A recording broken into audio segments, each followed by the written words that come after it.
Hola Fernando, ¿Qué tal? Buen día, Pablo. ¿Cómo estás? buen día Fernando, ¿cómo estás tú?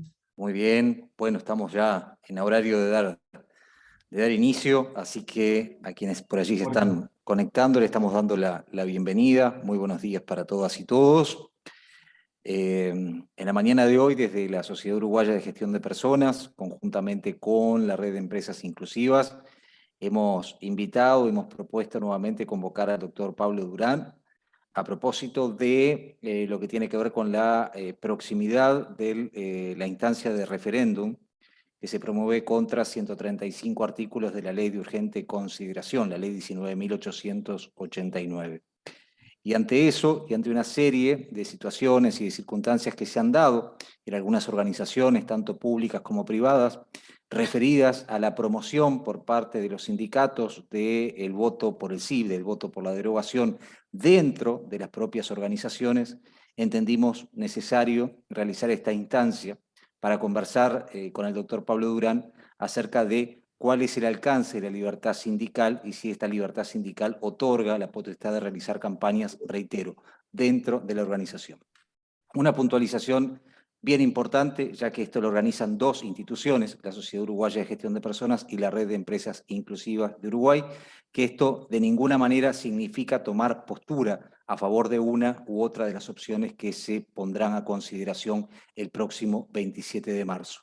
En tanto, como ha sucedido en otros casos, como por ejemplo en la elección de representantes ante el Banco de Previsión Social, lo que sí entendemos es tener la mayor cantidad, o como decimos siempre, la pluralidad de miradas o todas las voces en base a los mismos temas, pero que no significa ni representa tomar posición ni por una opción ni por la otra. En este caso, técnicamente y con toda el expertise y la sabiduría que tiene el doctor Pablo Durán, lo convocamos para hablar de este tema. Para quienes no lo conocen, lo voy a presentar muy brevemente, pero el doctor Pablo Durán Maurel es doctor en Derecho y Ciencias Sociales, es máster en Derecho Comercial de la Empresa, es miembro titular del Consejo Superior Tripartito en representación del sector empresarial, es representante de varias cámaras empresariales en las últimas rondas de los consejos de salarios, es asesor de muchas empresas nacionales e internacionales, se desempeñó como subinspector general de trabajo del Ministerio de Trabajo y Seguridad Social entre los años 1995 a 2005, anteriormente fue abogado en dicho ministerio. Desde el año 2006 hasta el año 2010 fue director suplente en el Banco de Previsión Social en representación del sector empresarial, y entre los años 1991 a 1995 fue director administrativo de ACE. Desde el año pasado tenemos además el honor de que sea el presidente del Comité de Ética de la Sociedad Uruguaya de Gestión de Personas. Dicho esto, le doy los muy buenos días, la bienvenida y nuestro agradecimiento nuevamente al doctor Durán por acompañarnos. buenos días Fernando, buenos días a todos los participantes que nos distinguen en la mañana de hoy. Gracias siempre por tu generosidad en cuanto a tus palabras hacia mi persona. Gracias a las dos instituciones que nuevamente confían en mí para hacer este intercambio siempre de temas técnicos y de temas de actualidad. Si algo tenés, Fernando, que siempre estás con la alta sensibilidad de lo que está pasando. Hace muy pocos días hicimos un evento similar vinculado al tema de la vacunación y de los impactos del fenómeno del COVID en las relaciones laborales, que realmente fue muy enriquecedor en cuanto al intercambio. Y ahora, en un mes donde estamos todos este, embuidos en un clima de campañas políticas, porque nadie puede discutir que el referéndum es un acto político. Vemos lo que pasa en los diarios, vemos lo que pasa en los informativos, senadores, personas de primera línea política, incluso el presidente de la República, están con el tema de amplísima actualidad. Y bueno, dentro de esta gama de situaciones que tiene el referéndum, vaya si será amplio, complejo, difícil de captar y entender por los usuarios, que hay 135 artículos que se pretenden derogar de una ley que tiene 478 artículos. Hay un 28% de una ley que se quiere derogar, y estamos escuchando todos los días muchas cosas. Y esto tiene obviamente muchos bemoles. Tú específicamente, con tu sagacidad, me planteaste de encarar esta charla de hoy en un aspecto fundamental, que es, por un lado, el ejercicio de la libertad sindical, libertad sindical que es propia de todo trabajador. Todo trabajador tiene derecho a libertad sindical. La puede ejercer positivamente, ejerciendo la actividad o el derecho constitucional de agremiarse, de aglutinarse un sindicato, de hacer negociación colectiva, de tener actividad sindical, pero también las mismas normas legales como la 17940 que protegen ese derecho universal del hombre, también como una contracara u otra cara de la moneda, también regula y reconoce la libertad sindical negativa, que también tiene y es tan protegida y tan importante para todo trabajador, que es el derecho de la autodeterminación por convicción de no adherirse a un sindicato o no participar de él. Y dentro de esta situación, obviamente que se da de un evento estricta y intrínsecamente político, como es el referéndum, pero que está impulsado por el PIT-CNT, por una comisión pro referéndum, que fue la que aglutinó las 800.000 firmas para dar lugar al próximo acto impugnatorio del 27 de marzo, es indudable que fue el PIT-CNT el principal impulsor y generador de la campaña de recolección de firmas. Y también es indisimulable que dentro de esos 135 artículos que se pretende derogar, hay algunos que tienen un sesgo específicamente laborales. Entonces, o sea, si bien es un acto político, también existen indudablemente aspectos laborales. Sabemos que está modificado el tema de la modalidad de pago de salarios, que se modificó en la LUC, la ley de inclusión financiera, que obligatoriamente, salvo en determinadas situaciones de peones rurales o en pequeñas localidades, exigía el pago a través de transferencias bancarias o dinero electrónico. Eso todos sabemos que fue modificado. Y hay dos artículos centrales que están en el tema laboral, que es el vinculado a la reglamentación de la huelga, ocupaciones, piquetes, libertad de circulación y de bienes y personas.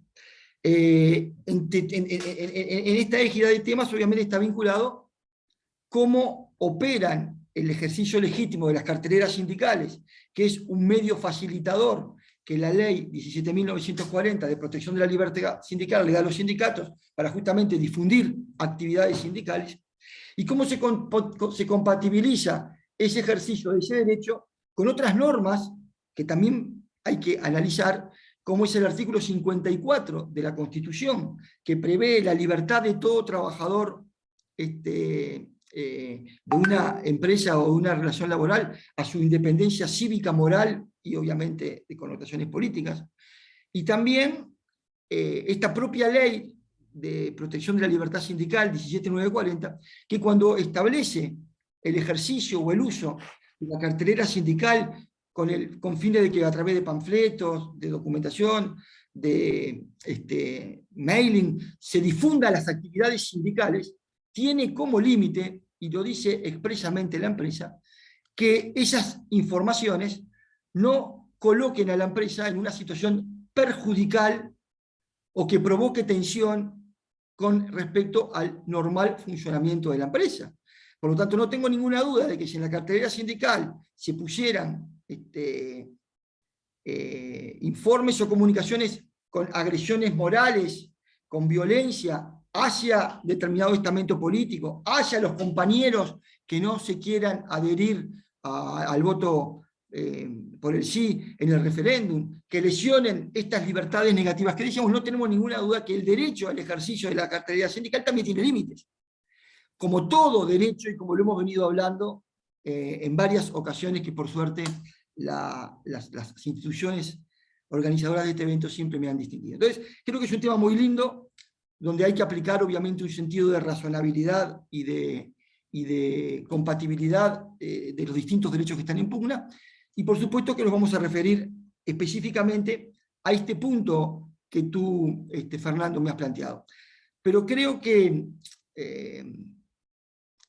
no pretendo en mi charla hacer una exposición alargada con respecto a los distintos aspectos que están con contenido laboral en la LUC, objeto de impugnación, pero me parece que es una oportunidad que no puedo soslayar de por lo menos referirme a algunos aspectos fundamentales de los artículos que se están derogando, como son el de la ocupación y de la huelga, porque me parece que a todos nos interesa, desde el punto de vista técnico, nosotros no vamos a hacer ninguna valoración desde el punto de vista político, pero sí me parece que es importante conocer lo que está en juego en este referéndum que a todos nos convocará el próximo 27. Por lo tanto, Fernando, si tú me permitís, como siempre me gusta hacer, voy a compartir una presentación que hice para dar un orden y una guía a estos tópicos que voy a tratar en este ratito que ustedes me han dispensado y que lo hago con mucho gusto. Claro que sí, de hecho, como siempre, al final de la intervención de Durán, de la exposición, abrimos un espacio para preguntas, que si ustedes quieren ir planteando, con mucho gusto nos van escribiendo allí en el chat o en el espacio de preguntas y respuestas, y con mucho gusto, sobre el final de la charla, se las trasladamos al doctor Durán. Voy a...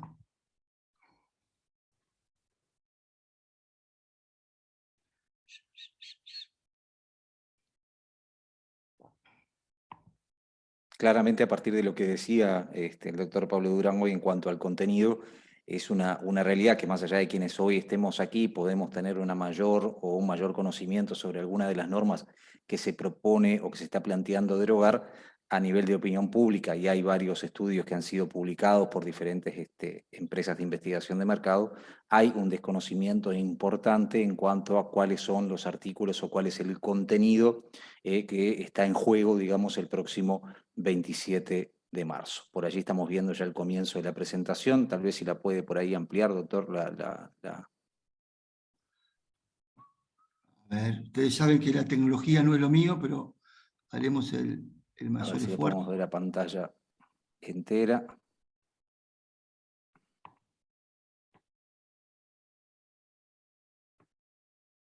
De todas formas, allí la vemos, pero... ¿Tú o Leticia me pueden guiar hacia dónde? Sí, pone el cursor ahí, exactamente allí, ahí está. Ahí está. Ahí estamos viendo la completa, perfecto. Bueno, muchas gracias. Bueno, dándole ahora un poco de orden, como decía hoy, a los puntos que habíamos hablado, el tema que nos plantea Fernando es el de la libertad sindical y las potestades que le otorga para realizar campañas de la empresa. Nosotros vamos a referirnos a estos puntos específicamente, pero vamos a hacer una introducción, como siempre hacemos, un análisis somero, porque obviamente el concepto de la huelga, las ocupaciones y los piquetes, obviamente es de altísima complejidad y excedería el tiempo del que tenemos, pero sí me parece que es importante abordar algunos aspectos fundamentales. Entonces analizaremos, como siempre, con un breve resumen del tema que nos convoca. Indudablemente es un tema de suma actualidad. Todos sabemos que en cumplimiento de las promesas electorales que había hecho el doctor Lacalle, estaba en su plataforma de gobierno, generar una ley de urgente consideración, que todos sabemos que es una ley que tiene características muy particulares, porque el procedimiento de urgente consideración está regulado en la Constitución, tiene la iniciativa privativa del Poder Ejecutivo para su presentación, pero además tiene un procedimiento de aprobación extremadamente breve y con mucha celeridad y con plazos mucho más reducidos a los que tradicionalmente nosotros vemos que el Parlamento se otorga para la discusión de distintas normas. Justamente, el ser una ley ómnibus, como se le ha llamado, que contiene temas de una vastísima variabilidad de contenidos, todos sabemos que tiene temas laborales, al cual nos vamos a referir, pero tiene el tema de la portabilidad numérica de los celulares, tiene temas de seguridad ciudadana, que hemos escuchado todos los días, si ha o no contribuido a reducir los índices de los guarismos de delitos, tiene todo el tema de adopciones, tiene todo el tema de los famosos desalojos expresos, desalojos sin garantía, viabilizando una nueva forma de contrato de arrendamiento. Es decir, hay una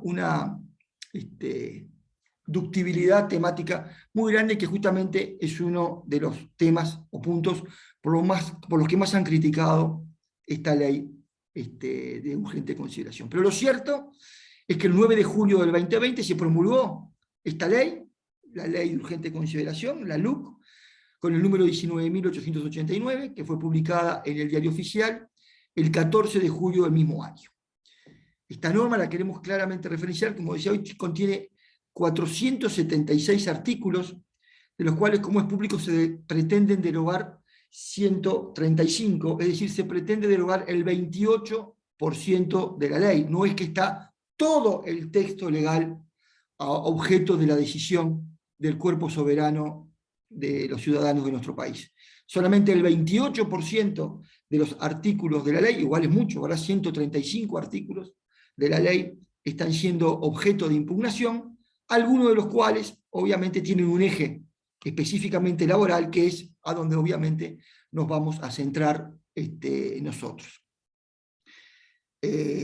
Fue indudablemente una ley cuestionada por el partido de oposición, y por ello se constituyó la Comisión Nacional por Referéndum, que impulsó el mecanismo regulado en el artículo 79 de la Constitución de referéndum de las leyes, que es un medio impugnativo cuando se obtiene el 25% del total de los inscriptos habilitados para votar, que manifiestan su voluntad mediante las firmas que todos hemos visto, para lograr esta instancia de ratificación o rectificación por el soberano de estos textos legales que hoy están vigentes, porque aclaremos, el referéndum no tiene un efecto suspensivo, esta ley está vigente a pesar de la convocatoria popular que vamos a tener el próximo 27 de marzo, a los efectos, reitero, de que el soberano nuevamente se expida sobre la vigencia o no de estos textos legales vigentes.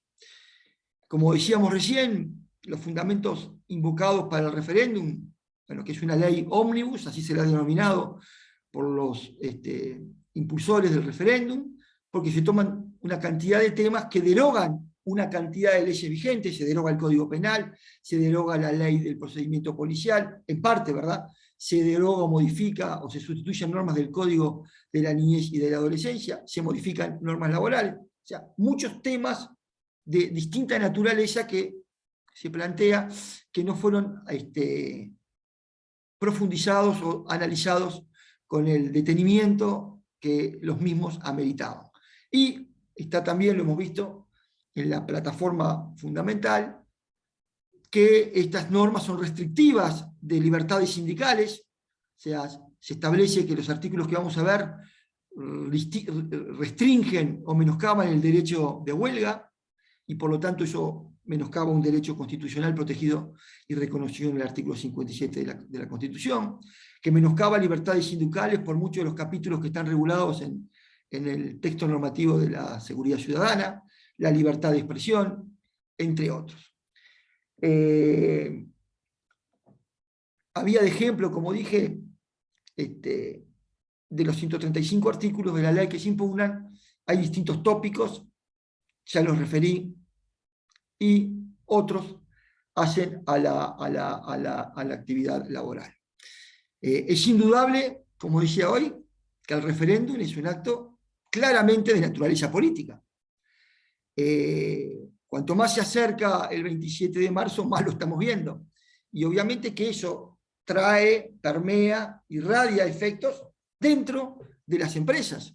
Fundamentalmente, y es lo que Fernando nos ponía de relieve en el tema que quiere que tratemos, en el tema del uso de las carteleras sindicales, donde nosotros hemos visto que se pone perfectamente la papeleta rosada, vota el sí.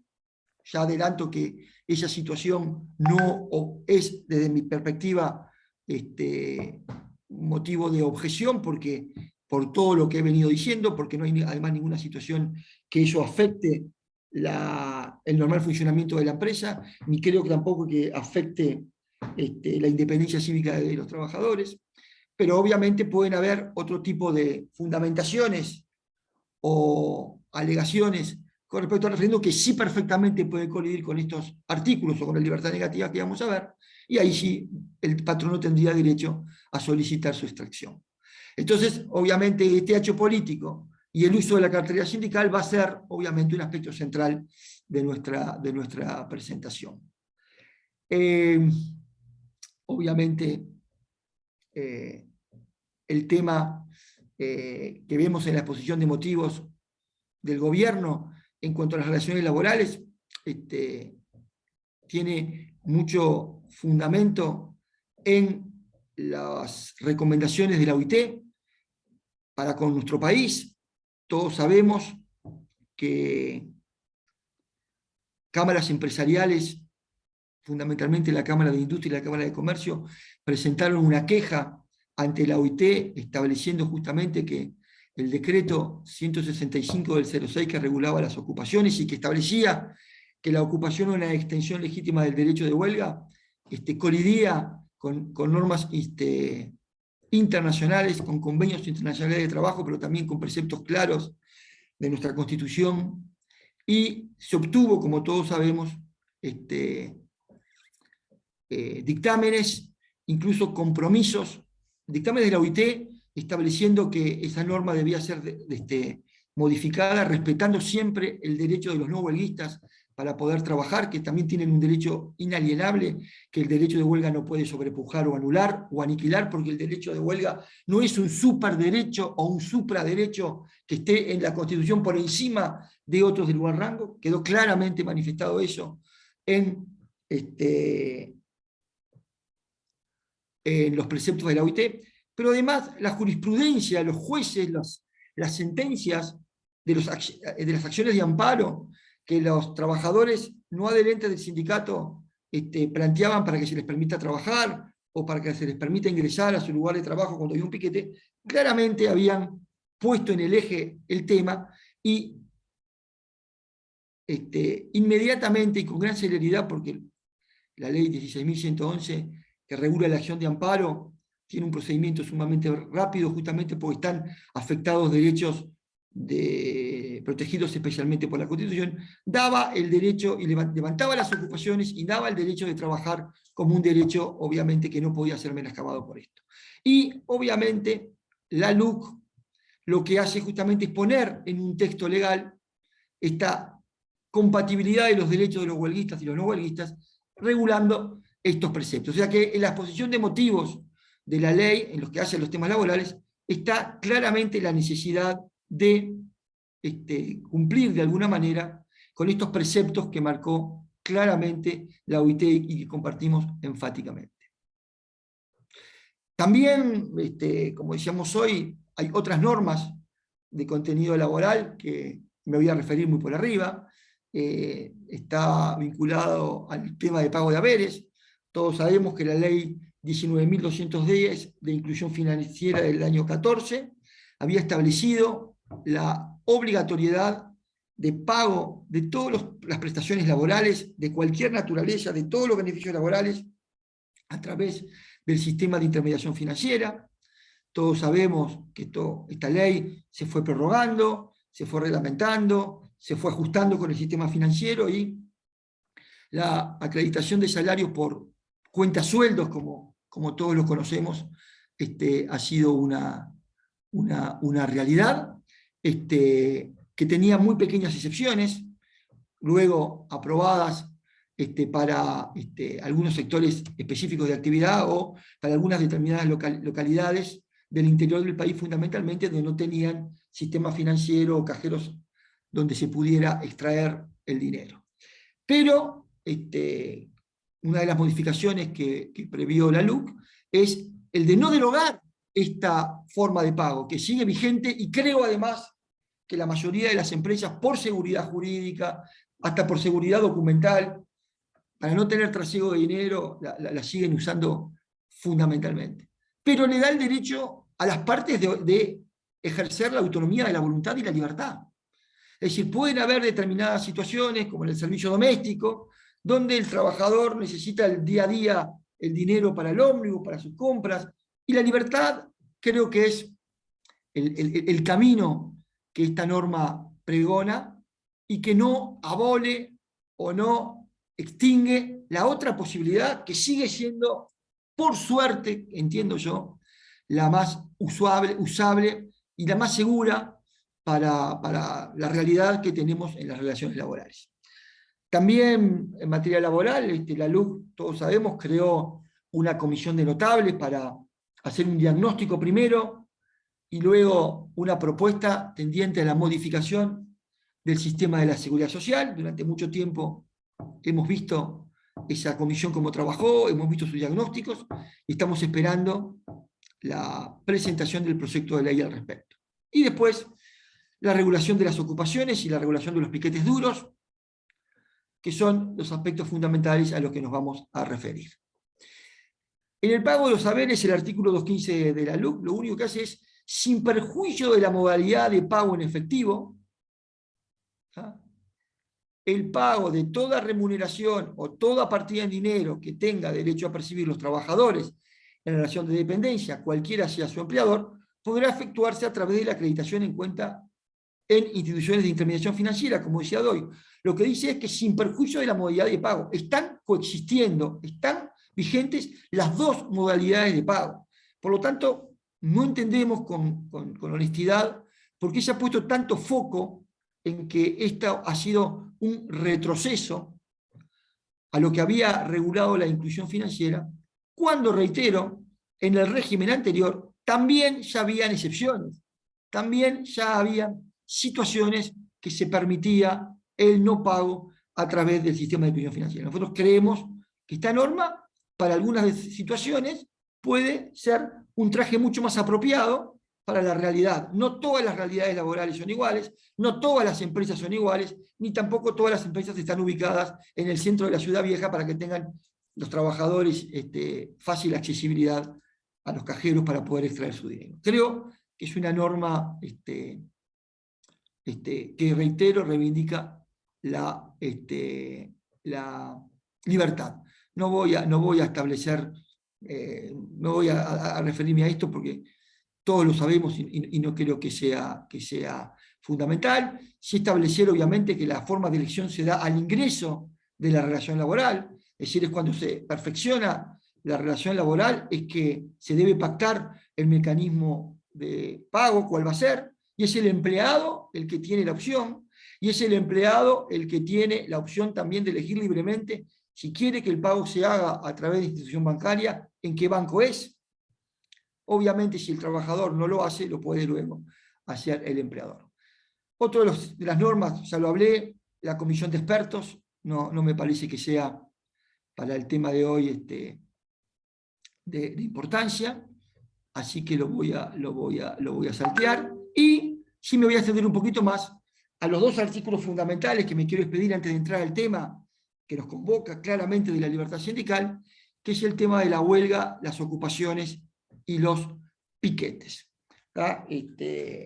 Temas hemos mucho escuchado, que están regulados en la LUC, específicamente en los artículos 392 y siguientes, bajo el capítulo Relaciones Laborales y Seguridad Social, libertad de trabajo y derecho de la dirección de la empresa. Aquí está claramente definido el nomen iuris de la norma, que es libertad de trabajo y derecho de dirección de la empresa. Bajo ningún concepto se establece la prohibición del ejercicio de huelga, que ahí nos vamos a detener en un ratito. Y luego tenemos, dentro del capítulo de otras disposiciones que regula la LOC, el tema vinculado a los piquetes, es decir, aquellas medidas que obstruyen, impiden la libre circulación de bienes y personas en frente de un establecimiento laboral, comercial, industrial. Muchas veces hemos visto la imposibilidad a través de piquetes humanos, de cubiertas, de barreras con autos, que se impide la entrada o salida de proveedores, la entrada o salida de camiones con mercadería, o incluso la entrada o salida de trabajadores. Eso, obviamente, son los temas que están regulados en la LUC y que son objeto de referendo. Estos temas están directamente vinculados al concepto de huelga y al modelo de huelga de Uruguay, porque si bien el concepto de huelga es un derecho que está regulado en la Constitución, la huelga es un derecho, como decíamos hoy, un derecho humano fundamental, es un derecho de la personalidad, de la conciencia de cada uno, que tiene amplio reconocimiento en el mundo internacional, que Hay países que han optado por una amplia regulación, reglamentación y marco jurídico de este derecho, y hay otros países como el nuestro que han optado fundamentalmente primero por la ausencia total y absoluta de contenido o reglamentación normativa, y luego sí, a lo largo del tiempo, se han ido dictando algunas normas que le han ido dando contenido.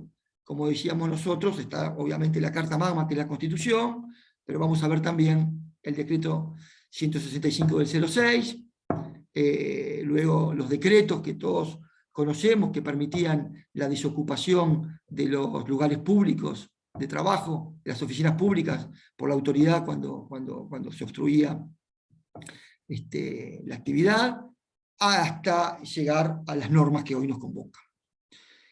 También el concepto de huelga ha ido variando a lo largo del tiempo porque no hay una definición legal del concepto de norma. Es como el concepto de acoso laboral o de acoso sexual. Durante muchísimos años convivimos con el acoso laboral y el acoso sexual hasta que se reguló una ley de acoso sexual que nos dio un concepto, la 18561, hasta que se reglamentó, hasta que se aprobó el Convenio Internacional de Trabajo 190 y se internalizó en el ordenamiento jurídico dicho convenio, y tenemos un concepto de acoso laboral. O sea, durante muchísimo tiempo hay conceptos laborales que trascienden a la reglamentación que exista y que se le van dando contenido los actores sociales, la negociación colectiva e incluso los jueces. En el concepto de huelga ha pasado lo mismo.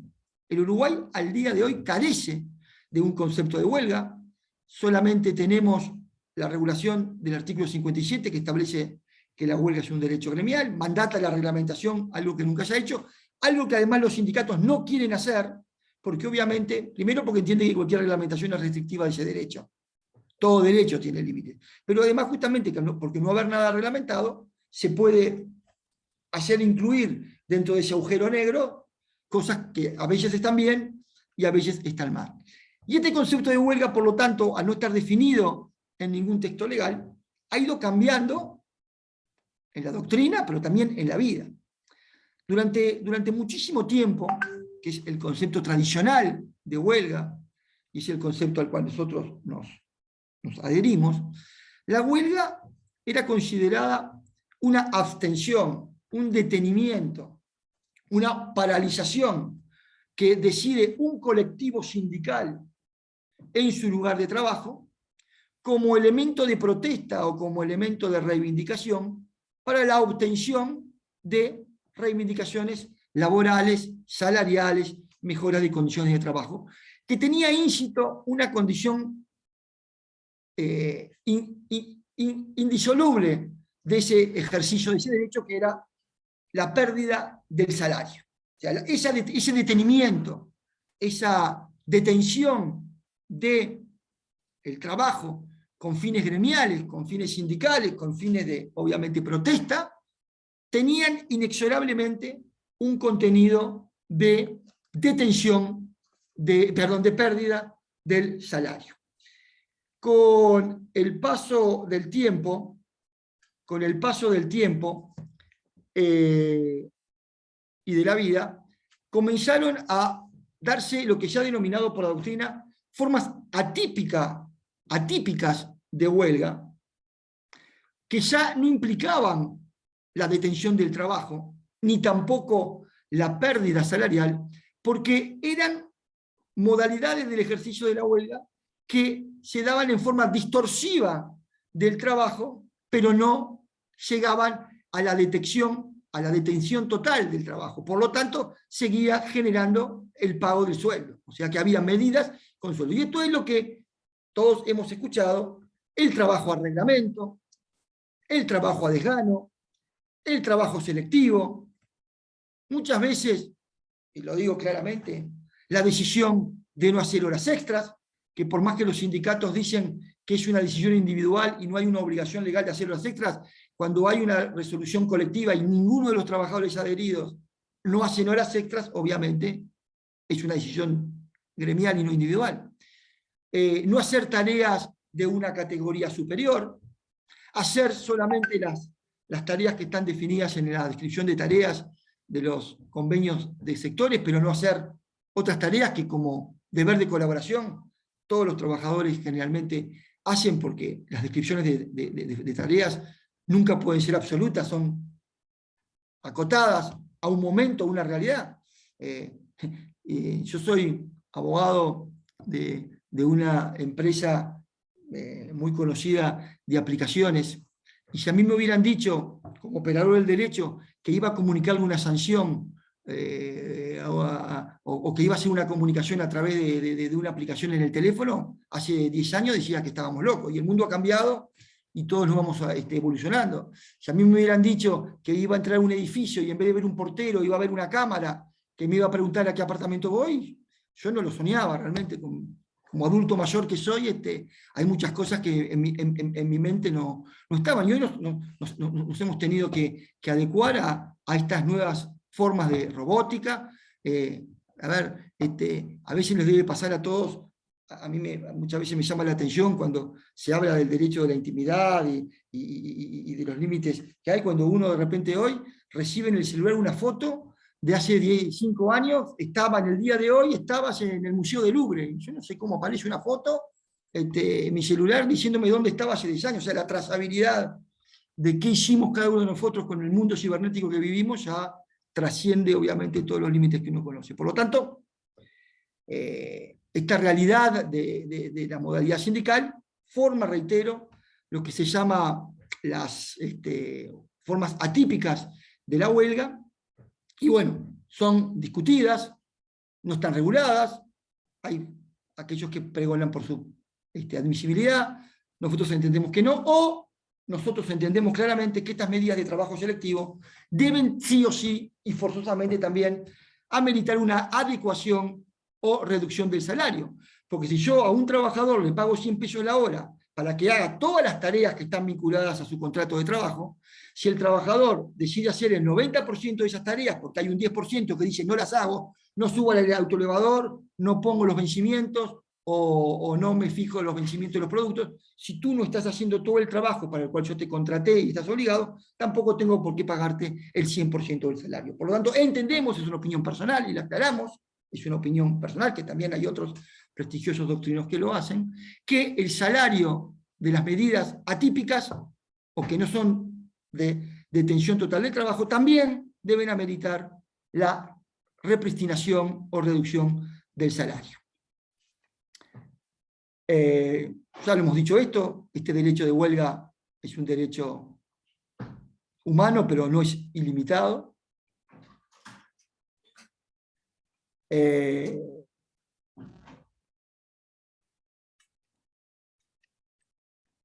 Y el Uruguay, sobre este fenómeno, tiene obviamente los artículos de la Constitución que siempre hemos hablado, el artículo 57, el artículo madre, que establece la declaración de que la huelga es un derecho gremial, y sobre esa base se reglamentará su ejercicio y efectividad, lo que es un pendiente indudable de los distintos gobiernos de paso. Otra norma que regula el tema de la huelga de no aplicación es la ley 13.720, que establece la obligación del preaviso, los famosos 7 días antes de las medidas de huelga o en los regímenes de servicios esenciales. Todos sabemos que la característica fundamental de la huelga generalmente es la intempestividad, la sorpresa para justamente provocar el efecto distorsivo que se pretende, y no se cumplen muchas veces las cláusulas de prevención de conflicto, de preaviso que se establecen. Después tenemos, obviamente, normas en la ley de licencia sobre la huelga, tenemos leyes, obviamente, sobre la huelga en la ley 15.180 sobre el seguro de paro, que está claro que no puedo mandar al seguro de paro a trabajadores que están con contrato laboral suspendido por el ejercicio de una medida gremial. O sea, son normas distintas, dispersadas, que regulan algunos aspectos de la huelga. Después tenemos una ley fundamental, que fue el bastión del periodo de gobierno anterior, que fue la ley de negociación colectiva, la 18.566, donde regula la negociación colectiva, donde regula los sujetos hábiles de la negociación colectiva, donde crea el Consejo Superior Tripartito, donde obliga a las empresas a informar, a negociar, una norma de las más importantes, conjuntamente con la ley del 49 de Consejo de Salario, en materia de regulación de estos derechos. Después tenemos también, como decíamos hoy, el decreto 165 del 06, con las primeras medidas que en el 2005, cuando gana el Frente Amplio, se comprometió a hacer. Recordaremos en aquel momento que el sistema de relaciones laborales, en forma pendular, tuvo un giro impactante, pasando de una abstención normativa, regulatoria de derechos sindicales a una amplia regulación, y entre esas regulaciones se convocaron a los consejos de salario que no estaban vigentes, y se generó el decreto 165 sobre medios de prevención y solución de conflictos, y todos recordaremos el famoso artículo que en forma expresa reguló que la ocupación era una extensión legítima del derecho de huelga, y el decreto estableció el procedimiento, cómo debían los sindicatos formalizar esta modalidad de huelga, y todos sabemos lo que pasó en Uruguay. Tenemos aquellas imágenes de la proliferación de ocupaciones que hubieron en varias empresas, eventos hasta de violencia, que por suerte con el tiempo fueron ayornándose, se fueron ordenando, porque como decíamos hoy, los jueces laborales generaron un mecanismo muy rápido de levantamiento de las ocupaciones en defensa y protección de los trabajadores no adherentes a la huelga. Y creo que eso hizo que se manejara el instrumento con mucha más ponderación de lo que en determinados momentos se manejó. Y hay que decirlo con honestidad, ya la ocupación no fue como en otros momentos la primera medida gremial frente a cualquier evento que genere tensión laboral. Se fue midiendo porque los propios sindicatos querían cuidar la herramienta porque sabían que era fácil lograr la desocupación. Incluso han habido sentencias que se pidieron sobre la ilegalidad de las ocupaciones solidarias con respecto a otros sindicatos que estaban en medidas de ocupación o huelga. También tenemos el decreto 354, que ustedes recordarán, establecía un procedimiento especial para disponer el desalojo de las oficinas públicas que estaban siendo ocupadas, algo que fue muy criticado por el sector empresarial. ¿Por qué cuando se ocupaba una empresa privada no había un mecanismo rápido y ágil de comunicar al Ministerio del Interior para que se desocupara? Y había que ir a la justicia. Pero cuando era una oficina pública la ocupada, todos recordamos, cuando se ocupaba el Ministerio de Economía, rápidamente se convocaba a la autoridad competente, venían, negociaban y se iban. O sea, esto fue una de las grandes críticas que se hizo en aquel momento a la dualidad de criterios. También, justamente, una normativa que reguló lo que nosotros decíamos cuando había funcionarios públicos que hacían huelgas atípicas, funcionarios públicos, reitero, para no confundir mis palabras, o sea, trabajos selectivos o trabajos a desgano, se le permitía el descuento de salarios, cosa que tampoco existía en el sector privado, y eso estaba regulado en un decreto del 2008, que fue el 401. Y entonces, como todos sabemos, todo esto tuvo, como decía hoy, la queja y todo lo que la OIT ha planteado, y tenemos ahora la LUC, y hablábamos ahí porque si no nos va a dar el tiempo, lo que regula la LUC. La LUC en el artículo 392 de la ley 19889, bajo el nomen iuris libertad de trabajo y derecho de la libertad de la dirección de empresa, dice: el Estado garantiza el ejercicio pacífico del derecho de huelga.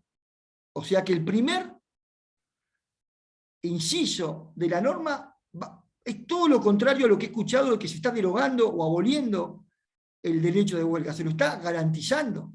Pero tiene este derecho, como todo derecho, que cumplir determinados requisitos o preceptos. Acá tenemos el primero. El derecho de huelga debe ser pacífico. O sea, no se admiten huelgas violentas o huelgas, obviamente, que puedan menoscabar otros derechos.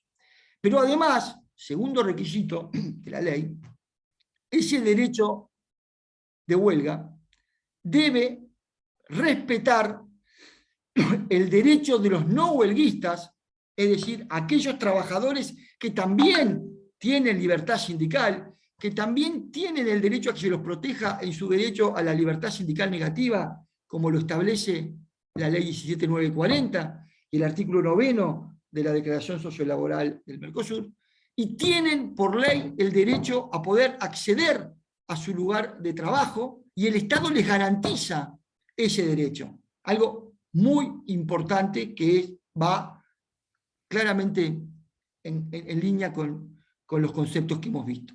Y también el derecho de los dueños, de los directores de la empresa, a poder ingresar a las instalaciones de sus establecimientos libremente. Era un acto de extrema tensión, de extrema virulencia, ver en aquellos momentos de proliferación de ocupaciones a los dueños de las empresas que no podían ingresar a sus establecimientos.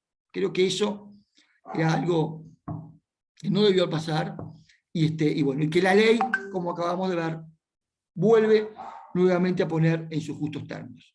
Y los dos artículos de la LUC son los 468, 69 y 70, que van a regular los piquetes obstructivos. Entonces, la licitud de la huelga está garantizada. La existencia de la huelga está regulada. No se menoscaba el derecho constitucional. Lo que se dice es que este derecho de huelga debe ser pacífico, sin violencia sobre personas y sobre bienes, y debe respetar la libertad de aquellos trabajadores que no quieren adherirse a la medida de trabajar, como también, dijimos recién, la libre accesibilidad. No voy a referirme a las posiciones doctrinarias de una y otra posición, porque me parece que no nos va a dar sino el tiempo de llegar al tema que tenemos. Esto, reitero, para mí es lo más importante, los tres límites que tiene el derecho de huelga. O sea, para mí lo fundamental es eso. La huelga ahora no es un derecho omnipotente que lo puede todo. El derecho de huelga debe convivir, debe compatibilizarse con otros derechos, que es el que debe ser pacífico, el que no puede coartar la libertad de acceder a sus lugares de trabajo a los no huelguistas, y tampoco a los directores de las empresas.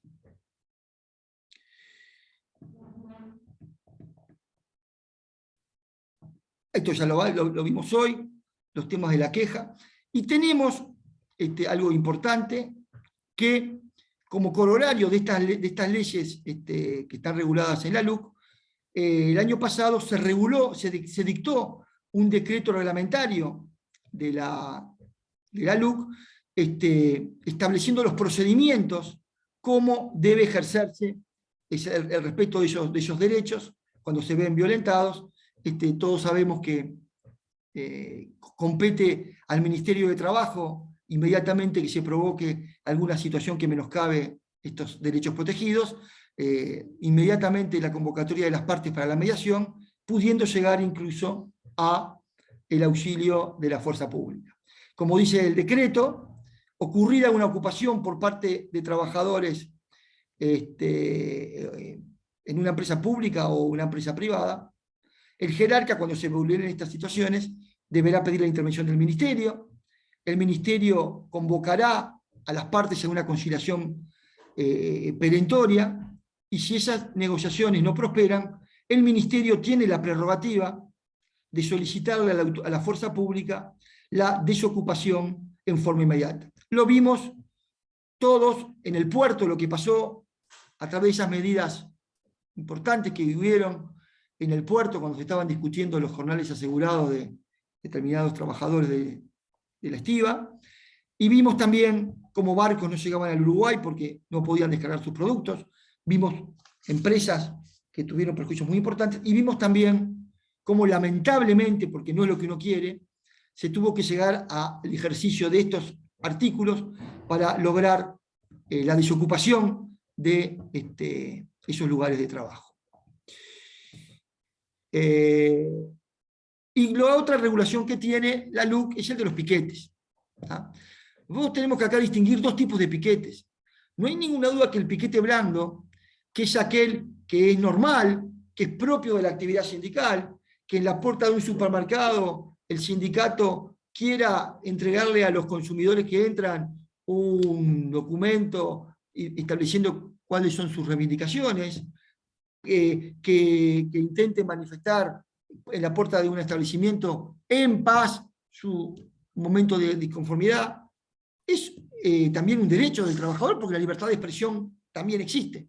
Obviamente, ese piquete es blando, porque no se transforma en piquete duro, que es el que está prohibido, que es cuando se vulnera la libertad de circulación de trabajo y propiedad, porque me ponen una basa humana y no me dejan entrar a trabajar, o no dejan entrar al consumidor en el supermercado, o no dejan entrar al dueño. Esos son los piquetes duros que la norma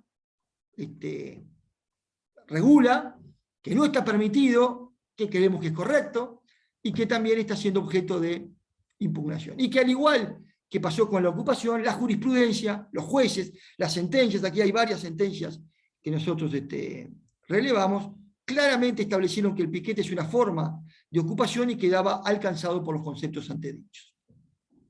¿Qué es lo que dice la LUC al respecto de los piquetes? Justamente el artículo 468 dice que se declaran ilegítimos los piquetes que impidan la libre circulación de personas y bienes. O sea, no es cualquier piquete, es el piquete duro, el que impide la libre circulación.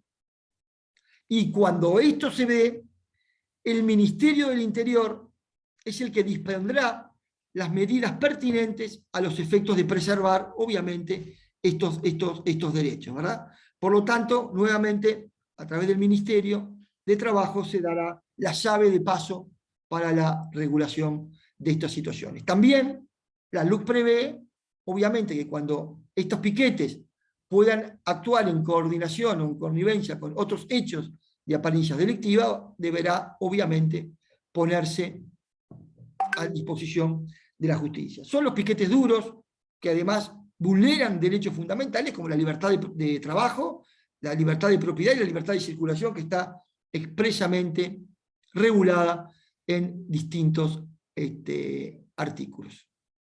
Impedir la circulación, ¿qué significa? Es muy fácil. El diccionario de la Real Academia dice que eso es hacer que una cosa no se produzca o no sea posible. El piquete es ilegal solo se obstruye, obstaculiza o imposibilita de manera total el libre tránsito de las personas y bienes. Si las activistas solamente estorban, dificultan, hasta lentecen o molestan o intentan persuadir para no entrar, pero luego permiten entrar, eso obviamente es una de las situaciones que uno debe permitir y convivir. Y entonces, reiterando, para dejar aquí este concepto, la ilegalidad del piquete amerita dar cuenta a las autoridades. Y ahora sí me voy a dedicar al tema y a la respuesta que nos convocó, porque si no me van a matar. Dentro de todos estos derechos sindicales que están en juego y que se dice que la LUC afecta, está el de la libertad sindical. La libertad sindical es un derecho del hombre, es un derecho del trabajador, es el derecho de poder organizar un sindicato, el derecho de poder hacer la huelga con estos límites. Es uno de los valores fundamentales, el de la libertad sindical, preceptuado por la OIT, por los convenios internacionales de trabajo. La libertad sindical refiere al conjunto de derechos y facultades que tiene un sindicato como sujeto colectivo y al conjunto de derechos y facultades que corresponden a los trabajadores individualmente en relación con su empleador y con su sindicato. Convenios internacionales de trabajo ratificados por el Uruguay claramente reconocen internacionalmente estos derechos de arraigo mundial, que se sintetizan en el derecho a la negociación colectiva, en el derecho a la huelga, en el derecho a afiliarse o no a un sindicato, en el derecho a la autonomía sindical para hacer convenios colectivos y negociar condiciones de trabajo. Y uno de las primeras leyes fundamentales que aprobó el Frente Amplio cuando fue gobierno fue una ley que justamente se denomina Ley de Protección de la Libertad Sindical. Porque ¿qué pasaba? Como en el Uruguay no existía una ley de protección de la libertad sindical, antes de que existiera esta ley, muchos empresarios, también hay que decirlos, cuando veían que se estaba armando un sindicato o cuando veían que se estaba generando medidas gremiales, despedían a ese trabajador que estaba usando un derecho de aglutinamiento o asociación y se lo despedía. Y cuando el trabajador iba a la justicia a reclamar porque me despedían, más allá de las medidas gremiales que podía haber, la justicia decía que únicamente cuando ese despido tenía una motivación espuria o una motivación ilícita, como era, no porque eras un mal funcionario, sino porque te estaba sindicalizando, era el despido abusivo, era pagar un despido cuantitativamente en forma mayor que el despido tarifario, porque no había ninguna ley que impidiera, que permitiera, perdón, a los jueces, la reinstalación de ese trabajador despedido a su puesto de trabajo. No había ninguna ley que hiciera que ese acto propio del empleador que de despedir fuera nulo. Es decir, que no produjera efectos. ¿Por qué era nulo? Porque violó, infringió, colisionó derechos de alta sensibilidad protegidos en la Constitución. Y cuando hubiere una ley que dijera que ese despido es nulo, como lo nulo no provoca efectos, se debe volver todo al estado anterior. Por lo tanto, si hay un despido nulo, por violentar una libertad sindical, vuelve el trabajador y podía ser reinstalado. Esto es lo que la ley 17.940 reguló. La nulidad del despido antisindical y la protección de la libertad sindical como concepto que acabamos de manifestar. Aclaremos que la ley no crea un derecho, el derecho ya existía en la Constitución, existían las normas que referimos internacionales, en el convenio de trabajo número 85, 98, el 57 de la Constitución, en la Declaración Sociolaboral del Laboral. Simplemente declaró el derecho y reguló lo que acabamos de decir.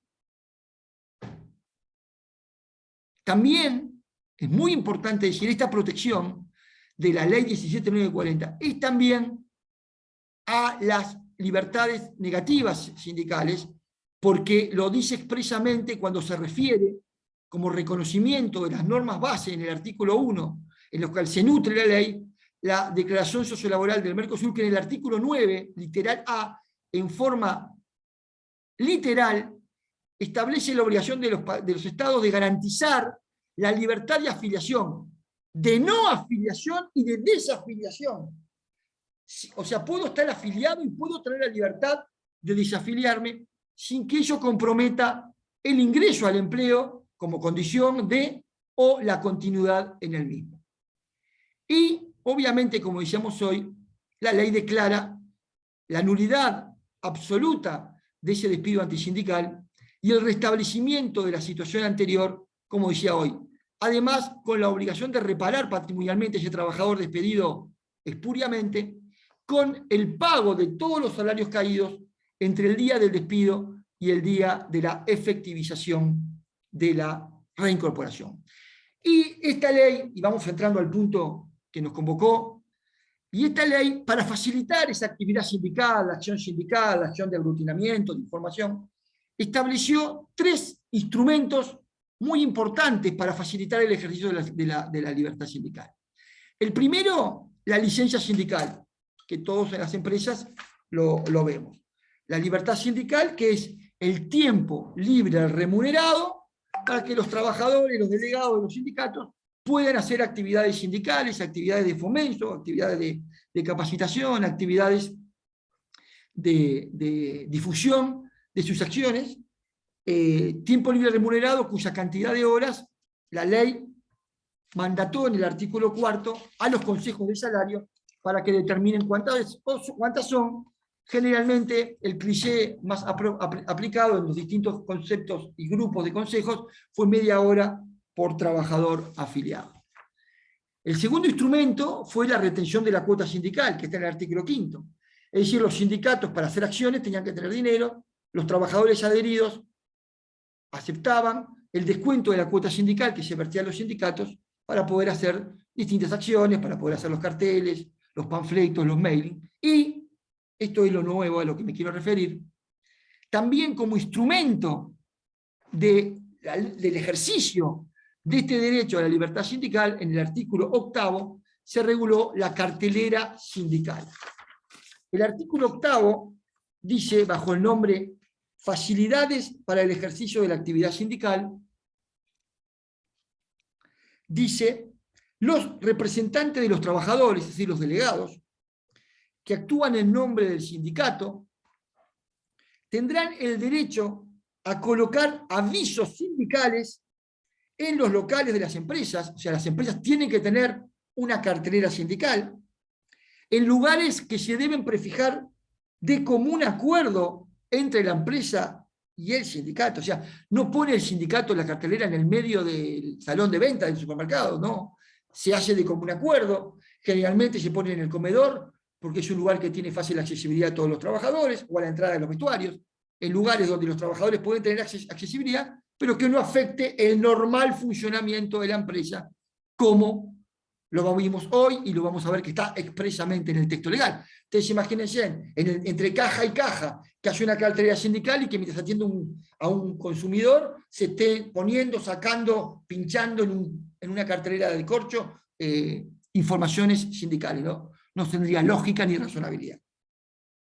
Entonces, dice la norma, que esa cartelera se debe poner en un lugar de común acuerdo a las que tengan fácil accesibilidad a los trabajadores. Y, complementando esto, dice la misma norma, que el empresario deberá permitir a los delegados sindicales que distribuyan boletines, folletos, publicaciones y otros documentos entre los trabajadores de la empresa, obviamente que apunten a su actividad sindical. Estos documentos, y acá viene el tema, puede ser cualquier documento, puede ser sobre fútbol, puede ser sobre, no sé, temas de cualquier naturaleza. No, expresamente la ley dice, artículo 8, que esa información, esos documentos, esas publicaciones deben estar relacionados con actividades sindicales normales. Actividades sindicales normales. Y luego dice, su colocación no deberán perjudicar el normal funcionamiento de las empresas ni el aspecto local. O sea, acá la propia ley nos da la guía a la respuesta a la temática que nos convoca. ¿Se puede hacer comunicaciones, mailing, entregar la papeleta rosada? Sí, porque es una actividad sindical.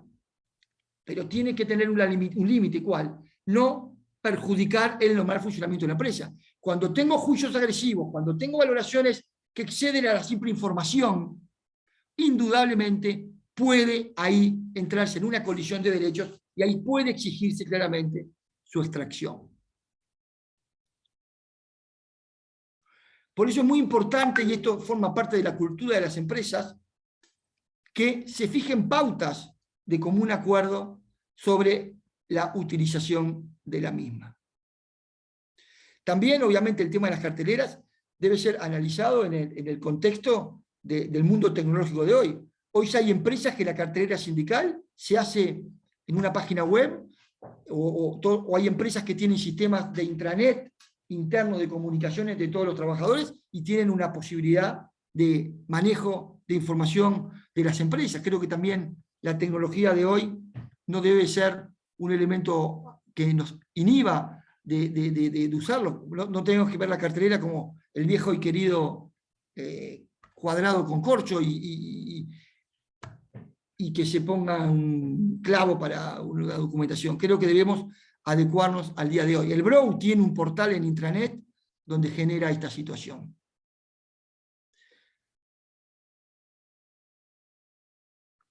Como dijimos hoy, la regulación debe estar contenida a actividades sindicales normales. Actividad política no, pero obviamente votar un referéndum que tiene temas laborales, sí. ¿Qué entendemos por actividad sindical normal? La misión fundamental de los sindicatos debería consistir, dice la OIT, en asegurar el desarrollo del bienestar económico y social de los trabajadores. Por lo tanto, cuando hay una actividad sindical vinculada a una situación de estas, obviamente debe estar contenida. Y también hay preceptos claros de la OIT, la recopilación del año 96, que en forma expresa habla de que las organizaciones de trabajadores y empleadores tienen una función propia de protección de la clase trabajadora y que debe ser con independencia del sistema político del país. Eso está establecido claramente en los preceptos de la OIT. Obviamente no soy iluso, como todo tiene una impregnación política y tiene que haber un equilibrio. Estos son conceptos de la OIT que van todas en misma línea a los conceptos que ya acabo de dar. Y por supuesto que también está en la OIT expresamente regulado que las organizaciones sindicales no deben incurrir en abusos en cuanto a acción política, excediendo las funciones propias de promover esencialmente intereses políticos que exorbiten el tema laboral. El referéndum es una acción puramente política contra una ley. Obviamente que si no tuviera estos conceptos laborales, diría claramente que no tiene ninguna vinculación con la actividad sindical y no lo permitiría si no fuera, a diferencia de lo que acabo de decir, lo contrario. Tiene obviamente normas que hacen indudablemente un derecho tan caro como el de los sindicatos.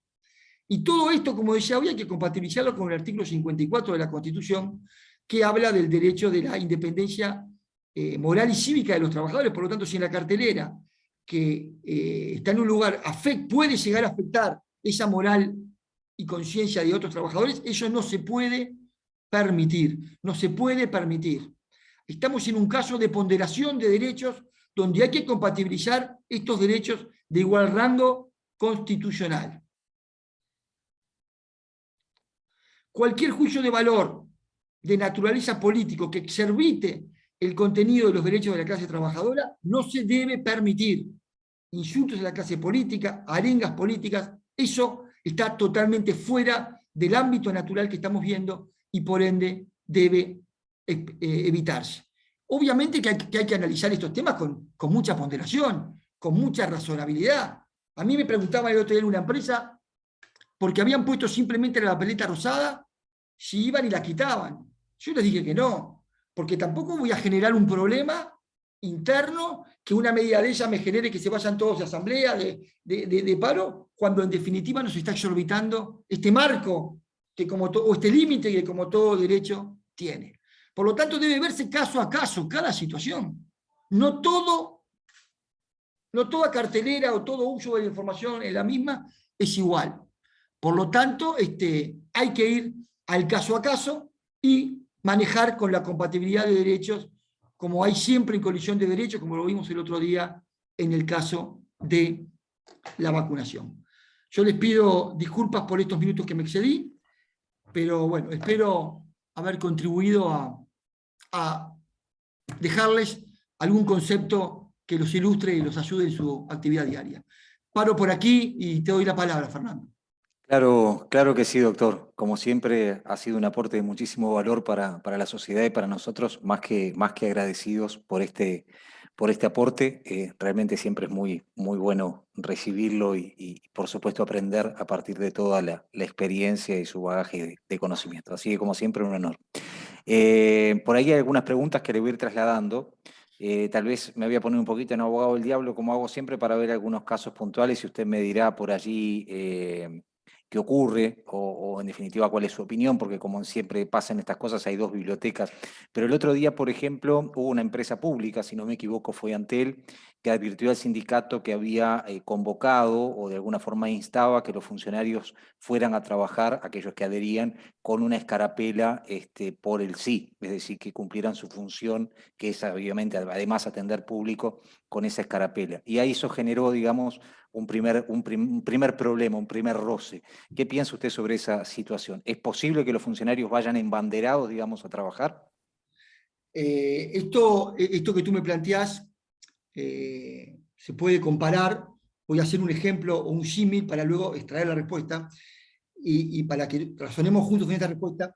Si esa situación es similar, por ejemplo, imagínate tú que en un restaurante al que tú vas a comer habitualmente, como los trabajadores están con una medida de lucha gremial, va el mozo a atenderte con una escarapela que dice en el comercio gastronómico tal, la patronal es represora o utiliza productos en mal estado, como lo hemos visto que pasa. O sea, cuando esa situación genera una tensión con el usuario, genere una tensión con el consumidor o puede generar una tensión laboral, yo entiendo perfectamente que el patrón no puede, por los elementos que estoy diciendo, porque en el ejercicio del trabajo no estamos en el ejercicio de una cartera sindical. Tú me dirás, ¿el trabajador tiene libertad de expresión? Sí, pero cuando está trabajando, está subsumido en un poder de dirección de empresa. Y cuando esa situación puede perjudicar a los consumidores, a la imagen o a la empresa, yo entiendo perfectamente que está el empresario en el límite de decirle que no. Obviamente que esto es opinable, y obviamente que habrá una contraopinión. Esto nos ha pasado a todos y se termina buscando en la negociación, que creo que es el gran elemento articulador de las relaciones laborales, unas soluciones de tema. Pero yo creo que cuando hay una irritación del público y puede afectar mi imagen de empresa, yo tengo el derecho a proteger a mi empresa. Y por ende tengo derecho a que esas expresiones se hagan en los mecanismos naturales que hay. La cartelera sindical, el piquete fuera de la empresa, la cartelería.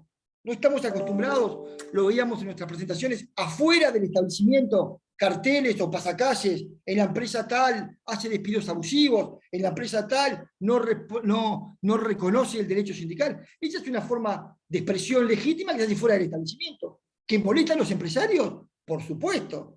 ¿Que logra el efecto querido por los sindicatos? Por supuesto, porque distorsiona y la gente que va lo ve, pero están fuera del establecimiento. Ahí tenés una forma como esa expresión la podés hacer compatibilizándola con los otros derechos. Afuera de la empresa lo llevo, dentro no. Bien, y yendo a otro ejemplo, en este caso, supóngase dentro de la organización, no me refiero a nivel del contacto con el público, pero que los delegados sindicales, por ejemplo, recorran las diferentes áreas de la empresa, repartiendo la papeleta del sí o de alguna forma reuniéndose durante el horario de trabajo, no en asamblea, recorriendo diferentes áreas, recursos humanos, marketing, no sé, financiero, y entregando la papeleta del sí. ¿Eso es lícito? A ver,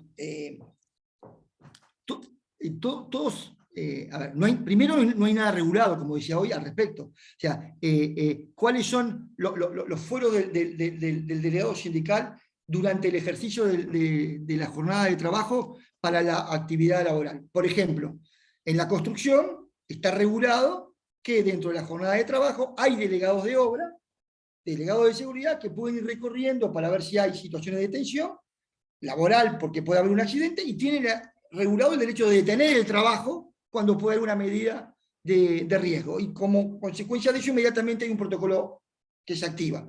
Ahí hay una norma que lo regula. Pero en la gran mayoría de las situaciones no hay ninguna norma que lo regule.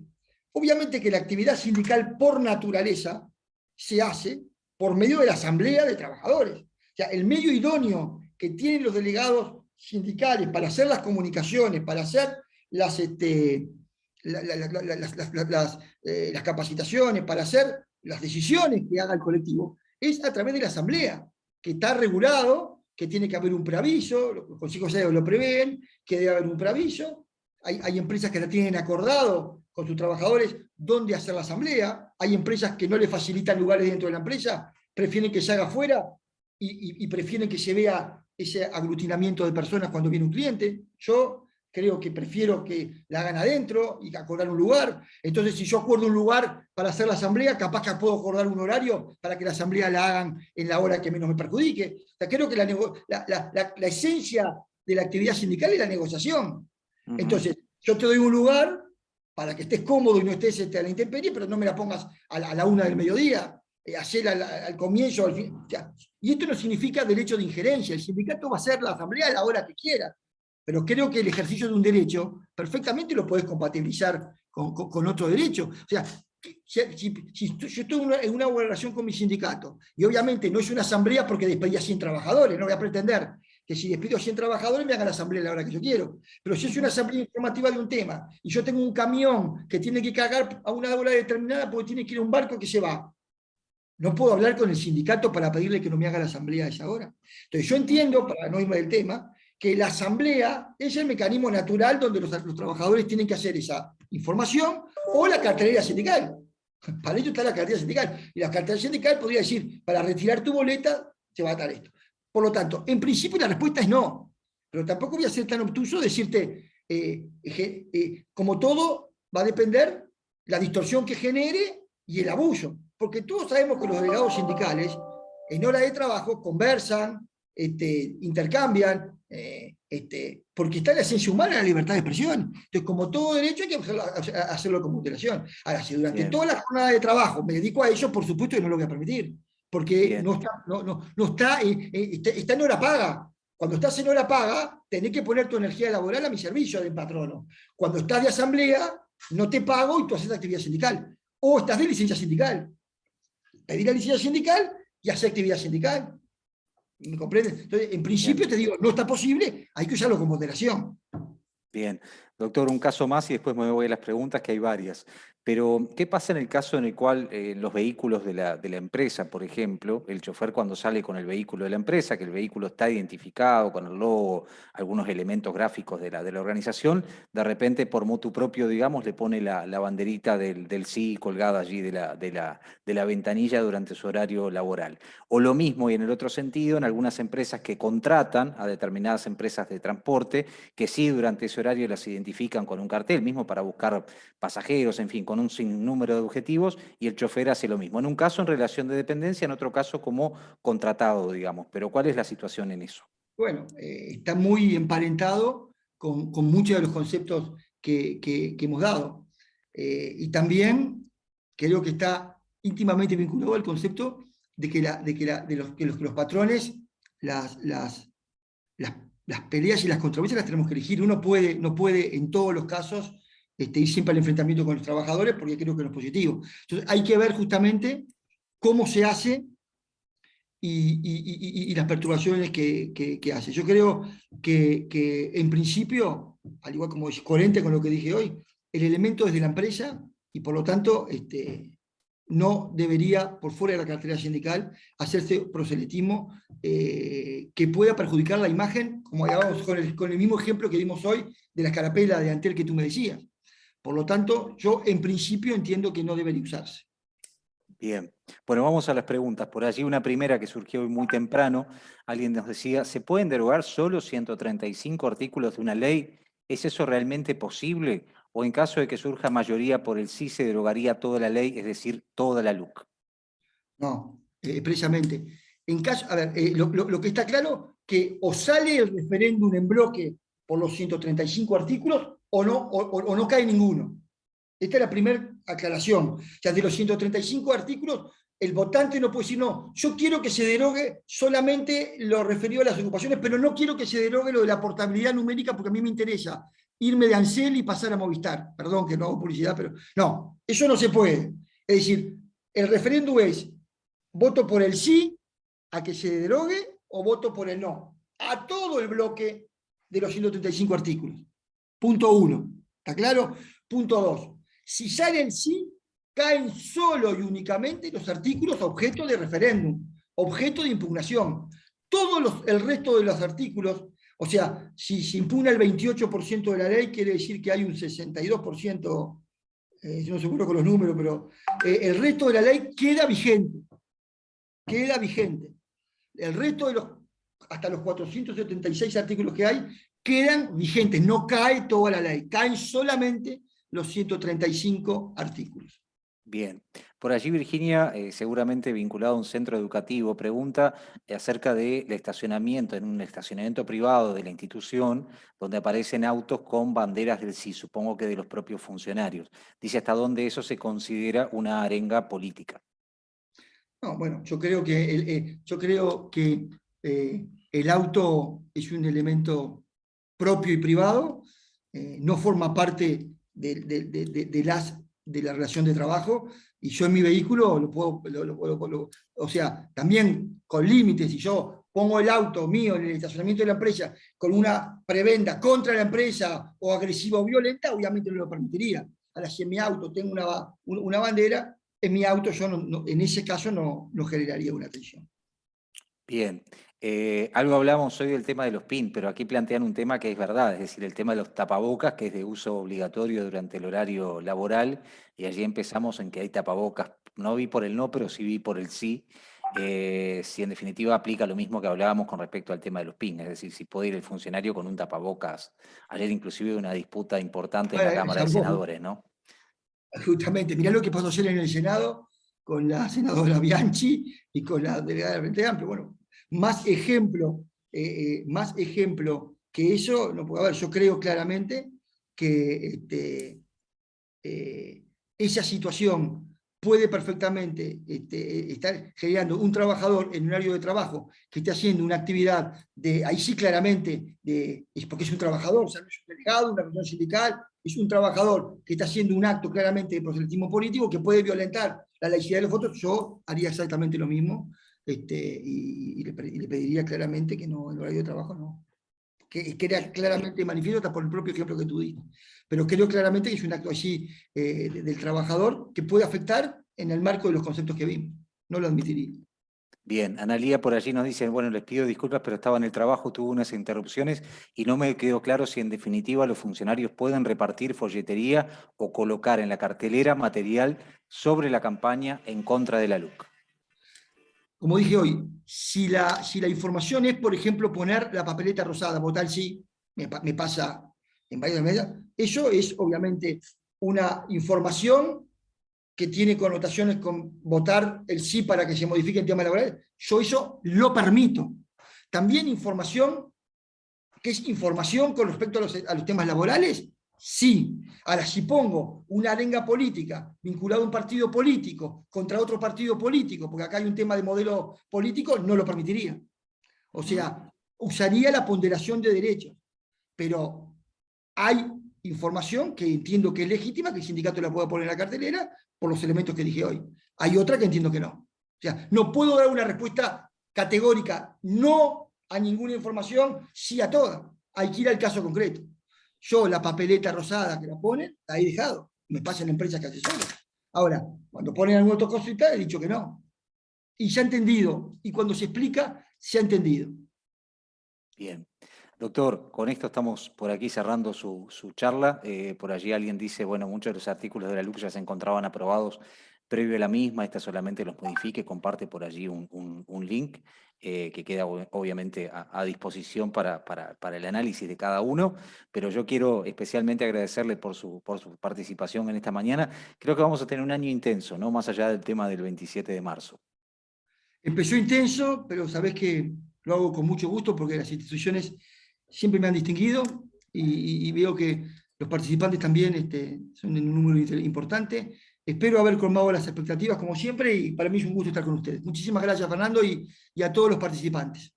Claro, claro que sí. Muy agradecido, doctor Durán. Esta charla después la vamos, como siempre, a subir al canal de YouTube de la Sociedad Uruguaya de Gestión de Personas.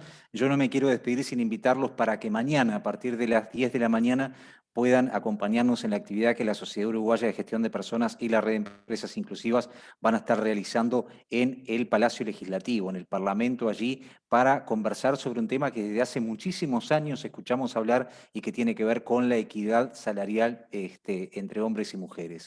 Mucho se ha hablado desde hace muchos años y bueno, a partir de nuestro trabajo hemos detectado por allí que Europa y especialmente España vienen muy avanzados en temas normativos y han dispuesto ya desde el año pasado lo que le llaman la Ley de Transparencia Retributiva o Transparencia Salarial, que la vamos a estar analizando mañana con un panel de lujo en el cual vamos a contar con representantes del Ministerio de Trabajo y Economía Social de España para que nos cuenten acerca del trayecto que cumplieron para llegar a esta norma que ya está en vigencia para empresas de más de 50 empleados y que además la vamos a poder analizar en el contexto nacional con diferentes representantes, como ven allí, la directora de Mujeres, Mónica Botero, la representante de ONU Mujeres, Magdalena Furtado, Gloria Ortega, perdón, por el Ministerio de Trabajo y Economía Social de España.